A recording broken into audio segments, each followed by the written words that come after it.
ദുരന്ത നിവാരണത്തിനും സൈനിക ആവശ്യത്തിനും വേണ്ടി അടിയന്തര സാഹചര്യത്തിൽ നിർമ്മിക്കുന്ന പാലമാണ് ബെയ്ലി പാലം. ഏത് ദുർഘടമായ പ്രദേശങ്ങളിൽ പോലും നിർമ്മിക്കാവുന്ന തരത്തിലാണ് ഈ പാലം രൂപകൽപ്പന ചെയ്തിട്ടുള്ളത്. ഭാരം കുറഞ്ഞ ഉരുക്കു ഗർഡറുകളും പാനലുകളുമാണ് പാലം നിർമ്മാണത്തിനായി ഉപയോഗിക്കുന്നത്. ഇരു കരകളിലെയും പ്ലാറ്റ്ഫോമുകളിൽ ബെയ്ലി പാനലുകൾ യോജിപ്പിച്ച് അതിൽ ഉരുക്കു ഗർഡറുകൾ നിരത്തിയാണ് പാലത്തിന്റെ നിർമ്മാണം.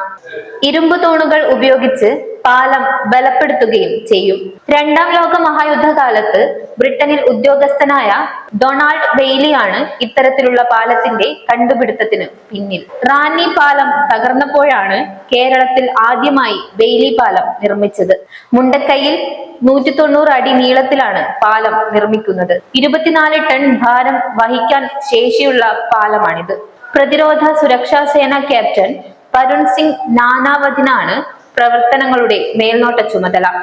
ഇതുവഴി JCBകൾക്കും ഹിറ്റാച്ചികൾക്കും സഞ്ചരിക്കാൻ കഴിയും. ഇതോടെ മുണ്ടക്കൈയിൽ യന്ത്രസഹായത്തോടെയുള്ള തിരച്ചിൽ ശക്തമാകും.